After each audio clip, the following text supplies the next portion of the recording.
তো আমাদের আজকের যে অনুষ্ঠানের মূল উদ্দেশ্য হচ্ছে যে বাংলাদেশের সাথে আপনাদের সবার যে সম্পর্কটা এটা কিভাবে আরো আমরা সুদৃঢ় করতে পারি। তো বাংলাদেশের সাথে আপনাদের সম্পর্কটা একটা একদম বেস এই যে এখানে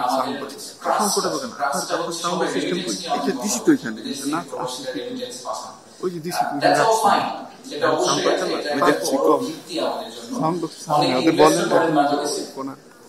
আবার অনেকে বাংলাদেশে গিয়ে এটা যদি আমি বলি আনপ্রোডাক্টিভ ইনভেস্টমেন্ট, জমি বড় একটা ধানি জমি মাঝখানে গোলাপি তোতার একটা বাড়ি করে ফেলে, তো সেটাও করেন। In any case, you do send money back to Bangladesh, and that is the crust. But তার উপরে যে নিউ চিজ কেকের চিজ বার্তা হচ্ছে আপনাদের নলেজ নাই। আমাদের টোটালি সাউন্ড নাই। আমি সেটা বলছি যে একটু বলতে হবে ওই পাশটা চেক করছেন ওটাতে। আমি অত তো যাই না, অত চেক আসবে না। ওটা নিয়ে যান তাহলে দেখেন আমি কি চেক করে ওখানে আছে কিনা। ওদের লোক আছে ওখানে। So the best of us are abroad.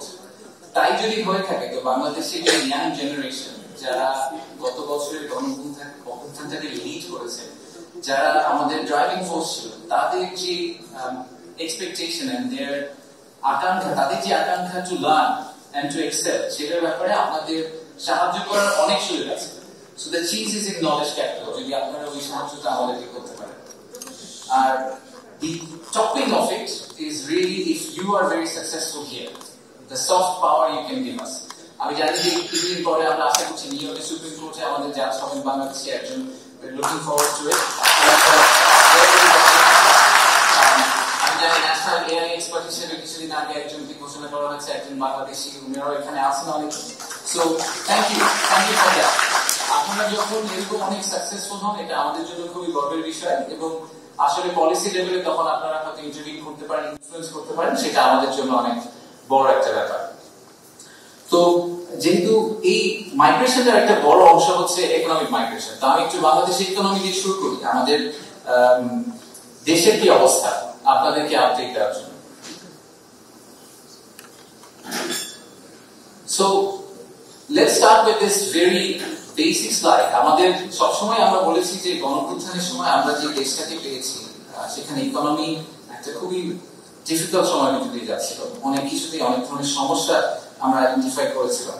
তা আমরা যদি অন্যান্য দেশ যারা গণঅভ্যুত্থানের ভিতর দিয়ে গেছে তাদেরকে দেখি, এবং তারা সেই গণঅভ্যুত্থানের পরে ইনফ্লেশন বা জিডিপি গ্রোথ এইসব জায়গায় তারা যে ধরনের চ্যালেঞ্জ ফেস করেছেন সেই তুলনায় বাংলাদেশ রিলেটিভলি গত এক বছরে অনেক কম চ্যালেঞ্জ ফেস করেছে। So the economy is slowly turning it's corner. আমাদের যে চ্যালেঞ্জগুলো ছিল সেগুলোকে আমরা এখন পর্যন্ত মনে হচ্ছে আমরা মোটামুটি ওয়েদার করতে পেরেছি, নেভিগেট করতে পেরেছি। আমি যদি আরেকটু জুম ইন করি তাহলে ইনফ্লেশন নাম্বারটা যদি আপনারা দেখেন, ইনফ্লেশন নিয়ে মূল্যবৃদ্ধি, দ্রব্যমূল্যের দাম, এগুলো নিয়ে অনেক কথাবার্তা হয়। তো ইনফ্লেশনটা কিন্তু এখন একটা স্টেডি স্টেটে চলে এসেছে আমাদের সেন্ট্রাল ব্যাংকের কন্ট্রাকশন মনিটারি পলিসির জন্য। মাঝখানে যে স্লাইডটা দেখা যাচ্ছে, মাঝখানে যে চার্টটা দেখা যাচ্ছে, এটাকে বলে purchasing managers index. Purchasing Managers Index basically shows the confidence of the business community in reinvesting. So যদি স্কোরটা 50 এর বেশি হয় তাহলে সাধারণত বলা হয় এক্সপ্যানশনারি বিজনেস মাইন্ডসেট। তো এখন আমরা দেখতে পাচ্ছি স্কোরটা কনসিস্টেন্টলি 60 এর উপরে আছে। আর সবচেয়ে এই পাশে যদি আপনারা দেখেন তা আমাদের বাংলাদেশ ব্যাংকের যে রিজার্ভ সেটা একটা বড় কনসার্ন ছিল সবসময়। আইএমএফ, ওয়ার্ল্ড ব্যাংক এবং বিদেশি বিনিয়োগকারীরা, বিদেশি ব্যাংকরা কনসিস্টেন্টলি আমাদেরকে বলে যে আমাদের ফরেন কারেন্সি রিজার্ভ নিয়ে একটা ইস্যু আছে। এই ইস্যুটা আমরা এখন মোটামুটি রিজলভ করে এসেছি। In fact record high foreign currency reserve আমাদের এখন আছে, despite paying back about $3 billion, যেটা আমাদের দেনা ছিল বিদেশি অনেক পার্টনারদের কাছে, সেগুলো পে ব্যাক করার পরেও আমরা এখন একটা স্টেডি স্টেজে এসেছি। সেই কারণে আপনারা হয়তো অনেকে যারা পেপার ফলো করেন জানবেন যে গত 2-3 মাসে ইনফ্যাক্ট আমাদেরকে ডলার মার্কেট থেকে কিনতে হয়েছে, কারণ টাকা অ্যাপ্রিশিয়েট করে চলে যাচ্ছে। So the trend we had যে লাস্ট 2-4 বছরে অনেকে হয়তো মনে আছে যে বাংলাদেশি টাকা 80 টাকা ছিল ডলারের সাথে, হঠাৎ করে লাভ দিয়ে 120 টাকা হয়ে গেল। এখন আমাদের এখানে সেভিয়ার ইনফ্যাক্ট মার্কেট থেকে কিনতে হচ্ছে না, আমাদের নেমে যাওয়ার একটা সম্ভাবনা আছে। So all this things give me confidence যে ইকোনমি ফাইনালি ইজ স্টেবিলাইজিং। তো বিরাট চেয়ারম্যান হিসেবে আমাকে সবাই জিজ্ঞেস করে এফডিআই তো আসছে না, এফডিআই কবে আসবে, দেশের তো বিদেশি বিনিয়োগ আসলে হচ্ছে না, আপনারা এখন প্রেজেন্টেশন করেন। তো এফডিআই নাম্বারটা যদি আমরা দেখি গত বছর একই সময়ের তুলনায় এফডিআই এখন আসলে অনেক বেশি। আমাদের বেসটা খুবই লো, সো এফডিআই অনেক বেশি হয়ে বড় কোনো ক্রেডিট নেওয়ার কিছু নেই, বাট অ্যাট লিস্ট আমাদের এই কনফিডেন্সটা আমরা পেতে পারি যে আসলে এফডিআই কমপ্লিটলি বন্ধ হয়ে যায়। এরকম বড় একটা ইভেন্টের পরে একটা সম্ভাবনা ছিলই যে বিদেশি বিনিয়োগকারীরা সবাই বললেন যে ওনারা আগামী 1-2 বছর একটু দেখবেন যে বাংলাদেশের কি অবস্থা হয়, তার আগ পর্যন্ত ওনারা ইনভেস্ট করবেন না। কিন্তু সেটা আসলে হয়নি। আমরা দেখতে পাচ্ছি যে এফডিআই গত বছরের তুলনায় প্রায় দ্বিগুণ এবং গত বছরের তুলনায় আমরা প্রায় 76% জাম্প দেখতে পাচ্ছি। বেশ কিছু ইন্টারেস্টিং কোম্পানি ইনভেস্ট করেছেন। অনেকে বলেন ইনভেস্টমেন্ট সামিট থেকে কি হলো। তো আমি দুই একটা এক্সাম্পল দিই। আমাদের চাইনিজ একটা গার্মেন্ট ম্যানুফ্যাকচারার প্রথম যেটা দেখতে পাচ্ছেন ওনারা প্রায় একটা স্টেট অফ দি আর্ট চায়নার বেস্ট ইন ক্লাস টেকনোলজি নিয়ে বাংলাদেশে একটা ফ্যাক্টরি করছেন ইকোনমিক জোনে। সেটাতে প্রায় 25,000 লোকের কর্মসংস্থান হবে আগামী 3 বছরে। দ্বিতীয় যেটা আছে তাদের আরেকটা ইন্টারেস্টিং স্টোরি। অনেকেই আমরা যারা প্লেনে ট্রাভেল করি তারা দেখি যে অ্যামেনিটি কিট আমরা সবাই এনজয় করি। তো অ্যামেনিটি কিট যারা বানায় তারা আসলে maximum top 3 are all Chinese companies. So the second largest producer they are moving from China to Bangladesh. এগুলো আমাদের জন্য একটা বড় বড় this is how we will inshallah go. So this is the economic state. And economic state থেকে আমাদের general feeling হচ্ছে there is some momentum that's growing up. We are building momentum slowly. এবং এই momentum build করার জন্য আসলে একটা base foundation, যেটা খুবই strong foundation, সেই foundationটা কিন্তু এসেছে remittance border থেকে। তারা যে remittance পাঠিয়েছেন 5 আগস্টের আগে বন্ধ করে রেখেছিলেন, তারপরে পাঠিয়েছেন এবং সেখানে আমাদেরকে একটা strong base দিয়েছে ইকোনমিটাকে আজকে এখানে নিয়ে এসেছে।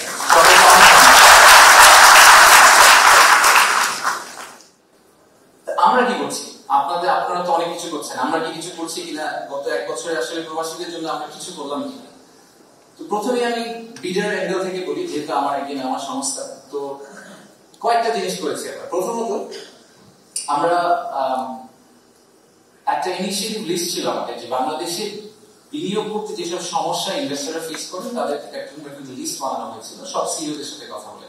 সেই লিস্টে একটা 32 আইটেম লিস্ট, তার মধ্যে 18টা আমরা অলরেডি সলভ করেছি এবং ইলেকশনের আগে আমরা আশা করছি যে বাকি 14টাও রিজলভ করা হয়ে যাবে। সো বিনিয়োগ পরিবেশ বা বিনিয়োগ বান্ধবতার যে ব্যাপারটা আসে সেই জায়গাতে আমরা এক্সপেক্ট করছি যে বাংলাদেশে বিনিয়োগ করার এক্সপিরিয়েন্সটা আপনাদের 2024-এ যা ছিল 2026 সালে তার থেকে সিগনিফিকেন্টলি বেটার হবে।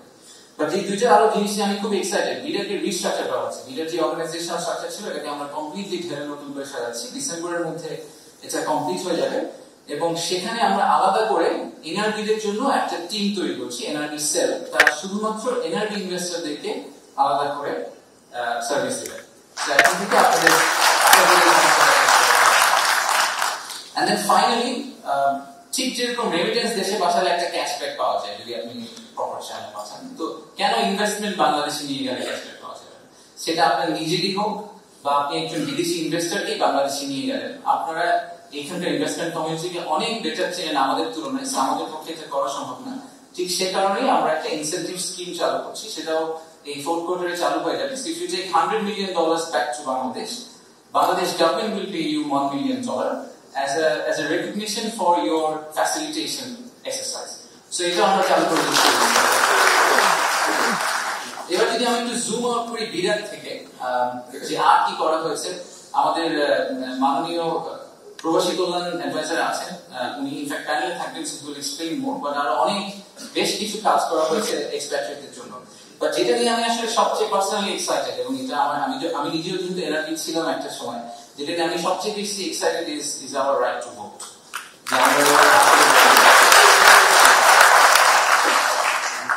তো আজকে প্রথম আমরা আপনাদেরকে ভোটের প্রসেসটা একটু বলতে চাই। আমরা দুটো স্লাইড আছে, আমরা will explain how you will vote. So যেটা হবে, খুব শীঘ্রই আমরা একটা অ্যাপ লঞ্চ করব বাংলাদেশ সরকার থেকে, যেখানে আপনারা আপনাদের যে পার্সোনাল আইডি আছে সেটা দিয়ে রেজিস্টার করতে পারবেন এবং রেজিস্টার করার পরে আপনারা সেখানে আপনাদের এখন যে বর্তমান ঠিকানাটা আছে সেই ঠিকানাটা দিবেন। এই ভোটটা পোস্টাল ভোট হচ্ছে, ঠিকানাটা প্লিজ ঠিকভাবে দিন যাতে অন্য কারোর কাছে আপনার ব্যালটটা চলে আসে।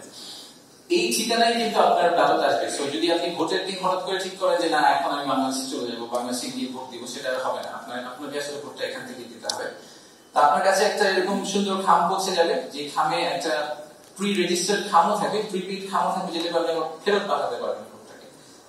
একটা এরকম কাগজ যাবে ওই ভোটের মধ্যে, ওই খামের মধ্যে। সেই কাগজটাতে প্রত্যেকটা মার্কা দেওয়া থাকবে, প্রার্থীর নাম লেখা থাকবে না। দ্য রিজন প্রার্থীর নাম লেখা থাকে না সেটা হচ্ছে যে বাই দ্য টাইম প্রার্থী অ্যানাউন্স হয়ে যায় ততদিনই আপনাদের কাছে কাগজ এসে আপনারা ভোট দিয়ে আবার বাংলাদেশে ফেরত পাচ্ছেন, খুব চ্যালেঞ্জ। সো আমরা খালি মার্কাটা দিয়ে দিই, এরকম একটা কাগজ যাবে। আপনাদের পছন্দের যে প্রার্থী তার যে মার্কা, সেই মার্কাতে আপনি ভোট দিয়ে খামের মধ্যে ভরে পোস্ট বক্সে দিয়ে দিবেন। আপনি যখন একটা পোস্ট বক্সে দিয়ে দিবেন, this will go straight to আপনার কনস্টিটিউয়েন্সি। ধরেন let's say you are from Nilphamari, Nilphamari returning অফিসারের কাছে আপনার এই খামটা পৌঁছে যাবে। সো ইলেকশনের সময়, ইলেকশনের একদিন আগে ওনারা খামগুলো খুলে আপনাদের ভোট কাউন্ট করবে। So I am genuinely excited.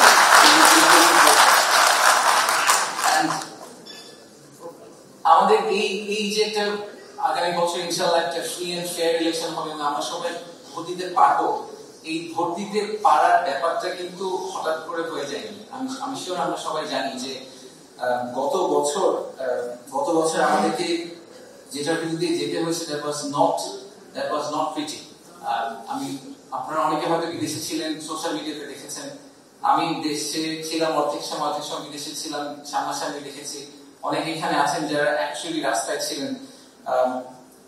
অনেক বাচ্চা ছেলে মেয়ে তাদের লাইফ লুজ করেছে, অনেকে তাদের এমন ধরনের ইনজুরি হয়েছে যে তারা হয়তো ভবিষ্যতে একটা সুস্থ জীবন আর কাটাতে পারবে না।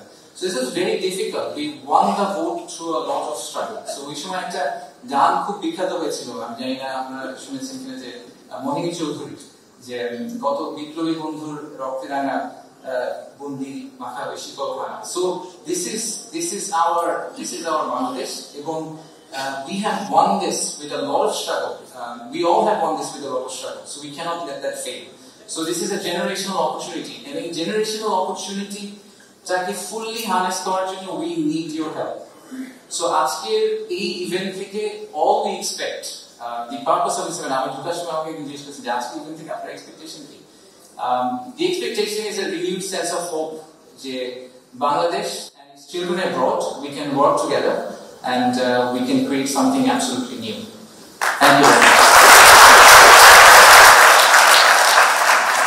So let's jump into the panel. আমাদের প্রথম প্যানেলে আমি would like to invite the moderator, our honorable special envoy to the chief advisor on economic affairs. Yes, please. So thank you everyone. We have a fairly limited amount of time. আমাদের সামনে একটা ঘড়ি আছে, 30 minute হবে এই পুরো সেশনটা। তো আমরা একটু তাড়াতাড়ি করার চেষ্টা করছি এটাকে। আমার পরে যে প্যানেলটা আছে সেটা হয়তো একটু অন্যরকম হবে। এই প্যানেলটা, this panel is meant for non-resident Bangladeshis who may not have a lot of continuing ties with the country. হয়তো আপনারা এখানে অনেকদিন ধরে আছেন, বা সেকেন্ড জেনারেশন, এখানেই সেটেলড, খুব একটা স্ট্রং টাইজ হয়তো নাই, কিন্তু আপনাদের যে এখানে রিসোর্সেস আছে, নেটওয়ার্ক আছে, ট্যালেন্ট আছে, সেটা আমাদের দরকার। এটাকে আমরা যদি একটা ন্যাশনাল অ্যাসেট হিসেবে ধরি, it's a national diaspora as a national asset for the country. What can we do better? আমরা যদি অন্যান্য দেশের প্রবাসীদের কিভাবে কমিউনিটি এনগেজমেন্টের মাধ্যমে দেশের কাজে লাগানো হয়। Irish population, for example, in the US, the Irish population is a very engaged diaspora community into the 3rd, 4th, 5th generation. So that's the community that we would like to attract. So তাহলে আমরা প্যানেলিস্টদেরকে দেখে ফেলি এখানে। আসিফ রসুল ভাই, please come over. Dr. Omar Ishfaq, Dr. Farhan Sultana, please come in. Asif bhai, apni amar paashe. Tarpor Dr. Farhana and Dr. Ishfaq. I will introduce them one by one as we get started. But the topic of this panel is diaspora as a national asset. Do we consider them as an asset? When I said we, I mean those on the Bangladesh side. Do they consider themselves as an asset?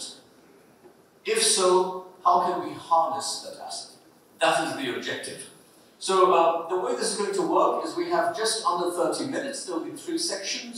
In the first section, I will ask them to each make some opening remarks on how they approach this topic.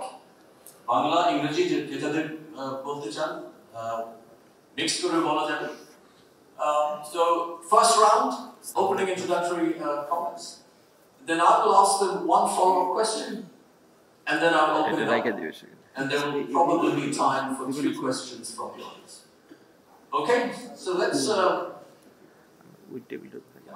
Before we start,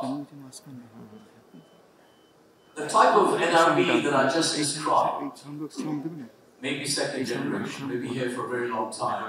Maybe you don't have current ties with the country. Can I see how many of you recognize yourself in that category? Okay. Can I ask, do you have children? Yes? Are they engaged? No? Good. So that's the group that we would like to target. So that's our market. এটা কি আসলে national asset কিনা আর যদি হয়ে থাকে তাহলে আমরা কি করতে পারি? ন্যাশনাল অ্যাসেট কিনা প্রশ্নটা আসলে অবান্তর। অবশ্যই ন্যাশনাল অ্যাসেট। আপনারা বাংলাদেশের অবিচ্ছেদ্য অংশ। আমি প্রথমে একটা কথা বলি, আমি শুধু জুলাই গণঅভ্যুত্থান কাল না, আমি খুবই সচেতন আছি, আমরা সবাই সচেতন আছি।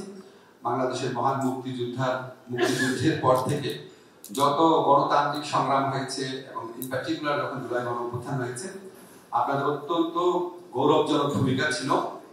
এটা ছাড়াও অন্যান্য সময় বাংলাদেশের অর্থনৈতিক বিনির্মাণের ভূমিকা ছিল। অ্যাসেট না ভাবার তো কোনো কারণ নয়, বরং আমার কাছে মনে হয়েছে আপনাদেরকে আমাদের যতটুকু রেসপেক্ট করা, রেকগনাইজ করা, অ্যাকনলেজ করা উচিত ছিল তার খুবই কম আমরা করতে পেরেছি। এবং আমি আমাদের আপনার মনে আছে লুৎফি ভাই, আমরা যখন প্রথম দায়িত্ব নেওয়া, আমরা প্রথম একটা জিনিস সিম্বলিক্যালি করতে চাইলাম, আমরা প্রবাসী একটা লাউঞ্জ করলাম বিমানবন্দরে। তারপরে আমরা আরেকটা লাউঞ্জ করেছি হচ্ছে যারা আপনার রাতে যারা এসে মানে দূরের থেকে আসেন, রাত কাটাতে পারেন, এরকম একটা লাউঞ্জ করেছি। ওইখানে আমরা যারা হেল্পিং হ্যান্ড রেখেছি কিছু, ওখানে যারা আপনার বিশেষ করে মিডল ইস্টে, আমি আপনাদেরকে ফ্র্যাঙ্কলি একটু বলি, আমাদের মূল পারপাস ছিল যারা মিডল ইস্টে মালয়েশিয়াতে যায় ওনাদের অনেক বেশি অসুবিধা হয়। তো ওনাদের অসুবিধাগুলো দূর করার জন্য এয়ারপোর্টে সবসময় সাহায্যকারী যারা আছে আমাদের প্রবাসী কল্যাণ মন্ত্রণালয় থেকে সবসময় আমরা সাহায্য করেছি। আমরা যখন প্রবাসী লাউঞ্জটা করেছি আপনারা দেখবেন, এই লাউঞ্জটা এত সুন্দর হয়েছিল যে প্রথম কয়েকদিন আমি ওখানে গিয়ে খুব হতাশ হতাম, এখানে বিদেশিরা বসে আছে, আমাদের মধ্যপ্রাচ্যগামী যারা শ্রমিক আছে ওরা বসতেই ইজি ফিল করছেন না। তো সেটা বিদেশিদের তাড়ানোর জন্য এবং আমাদের প্রবাসী ভাই বোনদের ওখানে ঢোকানোর জন্য অনেকগুলো মেকানিজম করা হয়েছে, এখন ওনারা বসছেন ওখানে। আমি ঘটনাটা কেন বললাম, একটা সিম্বলিক ব্যাপার। লুৎফি ভাই একসাথে ইনভলভ ছিল, আমাদের ডক্টর মোহাম্মদ ইউনূস স্যার উনি ইনভলভ ছিলেন। তারপরে আমরা খুব চেষ্টা করেছি, আমরা আবার আপনাদেরকে বলি সরি, যে আমরা মূলত প্রচেষ্টা ছিল মিডল ইস্টে, মালয়েশিয়াতে, সমস্ত দেশে বা থাইল্যান্ডে যে আমাদের যারা প্রবাসী আপনার ওয়েজাররা যান, যারা আপনার রেমিটেন্স পাঠান, ওনাদের স্ট্রাগলটা আপনাদের চেয়ে একটু বেশি কোথায়, ওনাদের দিকে কনসেন্ট্রেট করেছি। আমরা আরো কিছু ব্যবস্থা নিয়েছি, কিন্তু আবার আপনাদের জন্য ধরেন এটা সবসময় ফিল করতাম, বাইরে থেকে যে কেউ ফোন করতো, আপনাদের পাওয়ার অফ অ্যাটর্নি করা সমস্যা হতো না, সমস্যাটা দূর হয়েছে। দেখো জাস্ট সিম্পল একটা লিগ্যাল চেঞ্জ করতে হয়েছে। এখন আপনার পুরানা যদি পাসপোর্ট থাকে পুরানা ডকুমেন্টের ভিত্তিতেও করতে পারছেন। তারপর আমরা যে আপনার ওয়েজার বন্ডের একটা কেনার যে সীমা রেখা ছিল সেটা আপনার তুলে ফেলেছি। আমরা আপনার মালয়েশিয়াতে যখন আমাদের শ্রমিক ভাইরা যেতেন, ওনারা কখনোই মাল্টিপল এন্ট্রি ভিসা পেত না, এটা আমরা করতে পেরেছি। 6 তারিখে আমি সৌদি আরবে যাব, বাংলাদেশের ইতিহাসে প্রথমবারের মতো সৌদি আরবের সাথে বাংলাদেশের একটা এমপ্লয়মেন্ট এগ্রিমেন্ট হবে। আমি কথা বললাম, আমি কিন্তু মানে আমার একটা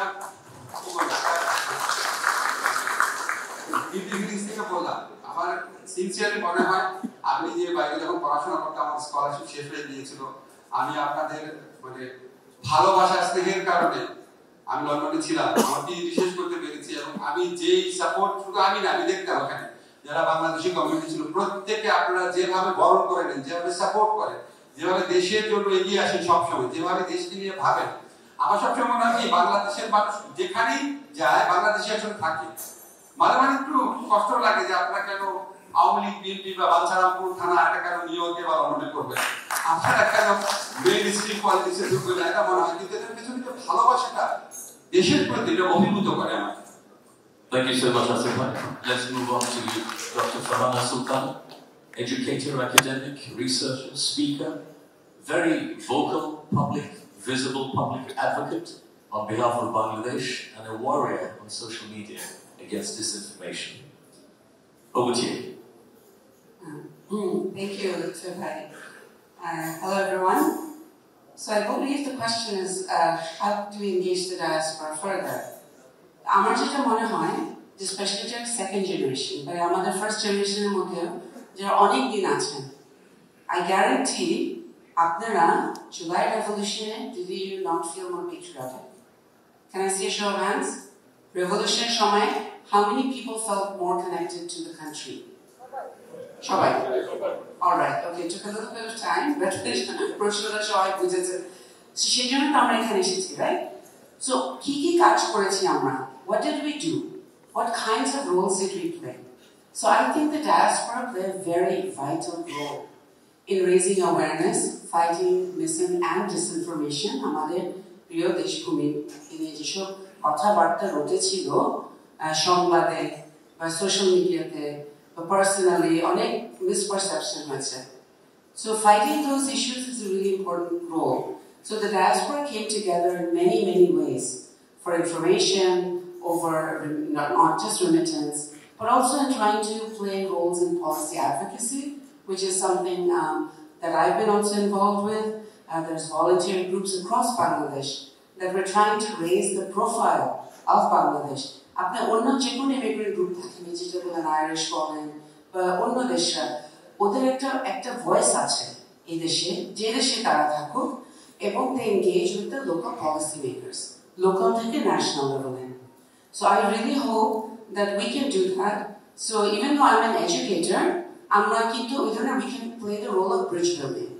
না, কিভাবে আমাদের ইনফরমেশন শেয়ারিংটা বেটার হতে পারে, কিভাবে বাংলাদেশের ইনফরমেশনটা মজবুত ভাবে গ্রাউন্ড ট্রুথিং ভাবে শেয়ার করা যায়, আর আমাদের নিজেদের যে এক্সপার্টিস থাকুক না কেন in political, economic, environmental, social, public health, medical, technological, whichever, we can extend that to other people, and we can also therefore help elevate আমাদের দেশের the name of the country, the role it plays, the importance that it is given, যাতে সবাই ভাবে না যে বাংলাদেশ ছোট একটা ক্ষুদ্র দেশ, that no one should care about it. We must be a big mighty tiger, like the Royal Bengal tiger, and we can. And I believe we can, যদি আমাদের নিজেদের ভেদাভেদটা আমরা overcome করতে পারি. So I invite you to all work for that united Bangladesh, that spirit, that energy, that love, and that passion you felt in July of 2024. Make that stay with you all the time. I'll leave it at that. Thank you so much. Dr. Omar Ashfaq, the former CEO of Medtronic, chair of Intel, easily one of the most distinguished non-resident Bangladeshis, quietly working in the country in the healthcare sector. Dr. Ashfaq, how do we get more of you to do more in the country? Well, that I don't know. Let me first say what I do and why I do. And maybe that'll, through that we can figure out how we get others to do it. There's two things that I do there if I want to prioritize. And the first is healthcare.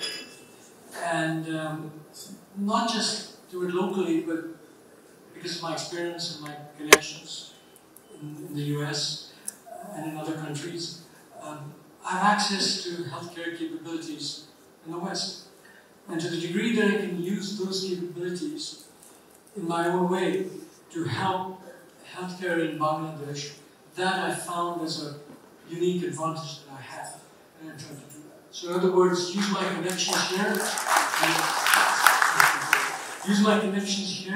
and my knowledge locally, and try to bridge the two, and do something that's not a one-off charity, but a scalable system improvement that we can do there. And in healthcare, we're trying both at the primary care level and also in very selected areas in hospitals where I can bring experts from here and do local training, but I need something that's sustainable. It's not a one-off charity.